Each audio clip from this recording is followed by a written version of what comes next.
Hallo Freunde, der Amazonas ist einer der berühmtesten Flüsse unseres Planeten. Im Laufe der Jahre hat es die zunehmende Aufmerksamkeit von Wissenschaftlern und Touristen aus aller Welt auf sich gezogen. Glauben Sie mir, hat es etwas, das Sie überrascht? In der heutigen Folge erfahren Sie, warum der Amazonas jedes Jahr Hunderte von Surfern anzieht, wie Delfine im tiefsten Fluss der Welt auftauchten und warum keine einzige Brücke über diesen Fluss gebaut wurde. Der Amazonas trägt definitiv den stolzen Titel des tiefsten Flusses der Erde. Sein durchschnittlicher Durchfluss ist 5-mal größer als der seines nächsten Konkurrenten, des Kongo. Es macht 18% des Gesamtflusses aller Flüsse aus, die in die Weltmeere münden. Der majestätische Fluss bringt jede Sekunde mehr als 200.000 Tonnen Wasser in den Atlantischen Ozean, das er in einer Entfernung von 160 Kilometer von der Küste demineralisiert. Zahlreiche Stämme, die einst an seinen Ufern lebten, verehrten diesen Fluss als Gottheit. Sie glaubten zu Recht, dass ihre Existenz davon abhing. Auf den Bildern aus dem Weltraum sieht der Amazonas absolut unglaublich aus. Ihren modernen Namen erhielt sie im Sommer 15142 durch den Spanier Francesco de Orellana. Seine Truppe soll beim Segeln flussabwärts auf Krieger aus den antiken griechischen Mythen der Amazonen gestoßen sein und mit ihnen in die Schlacht gezogen sein. Natürlich geht man heute davon aus, dass es sich um Indianerinnen handelte oder nur um langhaarige Indianerinnen, die die Spanier mit Frauen verwechselten. Was auch immer es war, die Eingeborenen machten auf die Spanier einen solchen Eindruck, dass Francisco, der dem Fluss seinen Namen geben wollte, änderte seine Meinung. Er benannte es nach den legendären Amazonen. Der Amazonas ist die einzige Fläche seines Beckens, die mehr als 7 Millionen Quadratkilometer groß ist. Ein natürlich breiteres Becken gibt es nirgends. Dieses Gebiet ist mit dem Australiens vergleichbar. Das bedeutet, dass das Einzugsgebiet eines Flusses in seiner Größe mit dem gesamten Kontinent vergleichbar ist. Der Titel des längsten Flusses der Erde scheint ebenfalls dem Amazonas zuzustehen, obwohl dies in der wissenschaftlichen Gemeinschaft als umstrittenes Thema gilt. Nach Mindestschätzungen beträgt die Länge des Amazonas 6.400 Kilometer, wenn man ihn jedoch von der Quelle bei Callada aus misst, beträgt die Länge des Amazonas 7.100 Kilometer. Kilometer, das sind 150 Kilometer mehr als der afrikanische Nil. Der Amazonas verfügt über ein sehr komplexes und instabiles Flussbett, was hauptsächlich auf saisonale klimatische Faktoren zurückzuführen ist. Dies macht es schwierig, genaue Informationen zu erhalten.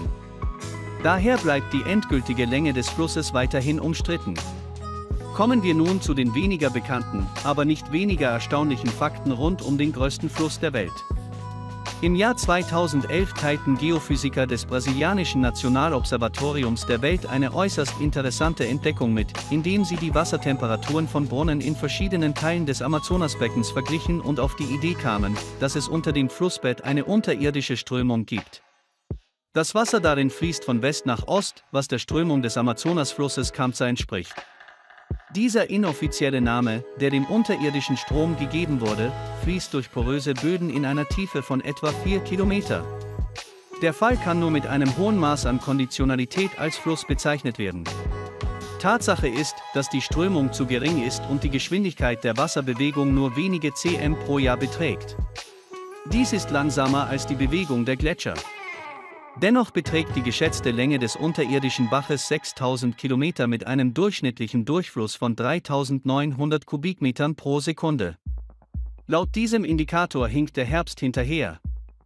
Der Vormarsch des Amazonas hinter dem Nil beträgt nur 20%, aber was ist mit den interessanten Gewässern des unterirdischen Baches, dessen Breite laut Wissenschaftlern 400 Kilometer erreicht und der einen hohen Salzgehalt aufweist?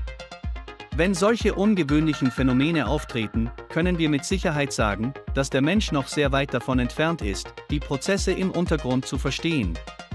Auf der Oberfläche des Amazonas finden nicht weniger merkwürdige Prozesse statt, normalerweise passiert zweimal im Jahr etwas Erstaunliches. Wasser aus dem Atlantischen Ozean strömt hunderte von Kilometern den Fluss hinauf, die Welle, die bei diesem Phänomen auftritt, wird Welle genannt. In Südamerika ist dieses Phänomen als Flutwelle des Propheten bekannt, ihre Höhe erreicht 4 m und die Geschwindigkeit beträgt 25 Kilometer pro Stunde sind so stark, dass man sie eine halbe Stunde hört, bevor man sie sieht. Aber woher weiß man, wo die Wellen sind? Surfer sind normalerweise auch da. Seit 1919 finden jährlich Flussso-Festivals auf dem Boomer Fluss statt. Es ist zu beachten, dass die Welle des Propheten sehr gefährlich ist und Extremisten nicht nur mit verschiedenen Trümmern, von Ufern bis zu Bäumen, sondern auch mit feindlichen Vertretern kollidieren können der lokalen Fauna. Allerdings ist es nicht einfach, mutig zu sein. Deshalb hat das Flusssurfen viele Fans. Wenn wir über die Region als Ganzes sprechen wollen, dann gibt es hier immerhin eine Brücke. Es handelt sich um eine 35,95 m lange Hängebrücke über den Rio Negro, den größten linken Nebenfluss des Amazonas. Die Brücke verbindet die größte brasilianische Stadt des Bundesstaates Amazonas, Manaus, mit der iranischen Gemeinde Duba. Die Höhe seiner zentralen Spannweite beträgt 185 m, was eine freie Schifffahrt auf dem Rio gewährleistet. Tiger, auch während der Hochwasserperiode. Der Bau der Brücke dauerte fast 4 Jahre und insgesamt wurden rund 625 Millionen Dollar dafür ausgegeben. Angesichts des Preises ist es unwahrscheinlich, dass so etwas in absehbarer Zeit noch einmal bei Amazon auftauchen wird. Es mag zum Besseren sein, aber die Urbanisierung des Amazonasbeckens führt zu einer noch stärkeren Abholzung der Wälder. Dasselbe Manaus, das die 2 Millionen Bevölkerungsgrenze überschritten hat, liegt mitten im größten Regenwald der Welt. Im Jahr 2020 wurden entlang des Amazonas 11,000 Quadratkilometer Wald abgeholzt. Das ist der höchste Wert der letzten 12 Jahre. Es ist überraschend für die Amazoniu der umliegenden Gebiete. Und warum ein solches Phänomen aufgrund der Änderung der Position von Mond und Sonne im Verhältnis zur Erde auftritt, zusammen mit den Gravitationseffekten der Rotation unseres Planeten, kommt es zu einem starken Zustrom von Salzwasser aus dem Atlantischen Ozean. In einer schmalen, flachen Flussmündung kollidiert es mit den Gewässern des Amazonas, das dichtere Meerwasser verdrängt das einströmende Flusswasser und erzeugt eine Sturmwelle, die auf ihrem Weg auf ein niedriges Niveau trifft. Das Flusswasser steigt stark an. Darüber hinaus wird der Effekt durch die Bewegung aus dem breiten Delta flussaufwärts verstärkt, wo sich der Kanal verengt. Der Prophet kann fast 800 Kilometer weit in das Innere des Kontinents vordringen, und vielleicht waren die Tiere, die man im Fluss am wenigsten erwartet, so im Amazonasgebiet geboren. Dabei handelt es sich um die unbeliebten Zackenpiranhas oder schwarzen Kaimane, aber auch Flussdelfine oder Rosa India oder Boto zeichnen sich durch eine lange ledrige Schnauze aus, die sich hervorragend zum Fischfang eignet. Es eignet sich zur Gewinnung von Krebstieren aus dem schlammigen Boden. Boto erreicht eine Länge von 2,5 Metern und kann 200 Kilogramm wiegen. Sie haben kleine Augen, weil sie diese in trübem Wasser wirklich nicht brauchen. Das Auffinden von Nahrungsmitteln mit Hilfe der Echoortung ist viel einfacher zu erkennen. Aber warum zogen die ursprünglichen Bewohner des Salzmeerwassers in die Süßwasserreservoirs von Hyla? Hamilton, Biologe an der California Academy of Sciences, glaubt, dass vor etwa 15 Millionen Jahren der Meeresspiegel höher war und daher große Teile des heutigen Südamerikas unter einer Salzwasserschicht lagen. Mit der Zeit ging das Meer zurück, einige der Delfine blieben für Millionen in ihren früheren Revieren. Im Laufe der Jahre haben sie sich im Amazonasbecken zu absolut erstaunlichen Kreaturen entwickelt, die ihren Meeresverwandten kaum noch ähneln. Was kann der Amazonas sonst noch überraschen?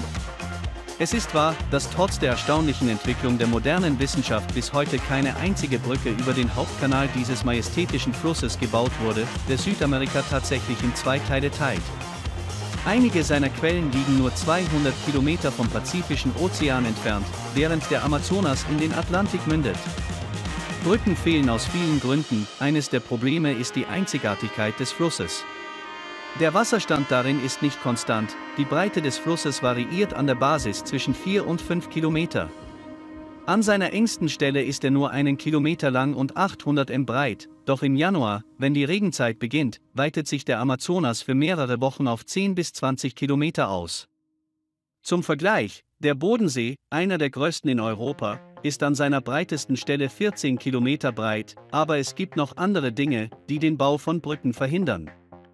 Laut Professor für physische Geographie, Professor Gerhard Gerold. Technisch wäre der Bau der Brücke möglich, allerdings mit enormen Kosten verbunden, da das Flussbett aus weichen Flusssedimenten besteht. Die Brücken müssten sehr tief sein. Der Hauptgrund für das Fehlen von Landübergängen liegt jedoch darin, dass der Bau einer riesigen Brücke wirtschaftlich unrentabel ist, es einfach niemanden gibt, der sie nutzen kann. Im gesamten Becken gibt es keine große Bevölkerung und es gibt praktisch keine Straßen. Wer die Schönheit des Amazonas-Regenwaldes genießen möchte, reist am liebsten mit dem Boot. Der Fluss selbst ist eine Art Straße im Amazonasgebiet.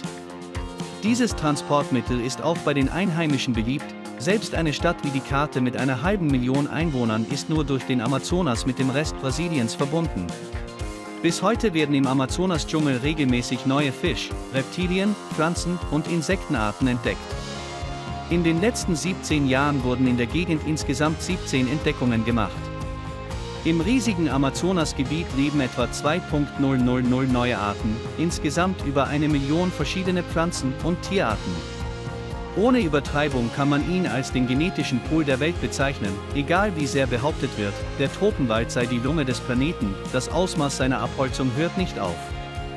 Es wurde nicht einmal durch den Gesamtrückgang des weltweiten HDPO um mehr als 4% beeinträchtigt. Wenn die Regierungen Brasiliens, Kolumbiens und anderer Länder der Region, unter deren Kontrolle sich ein erheblicher Teil der Amazonaswälder befindet, nicht zur Besinnung kommen, können negative Folgen für die ganze Welt nicht verhindert werden. Und das sind alles Freunde. Gib ihm ein Like. Wenn Sie etwas Neues gelernt haben, schreiben Sie Kommentare und bis bald.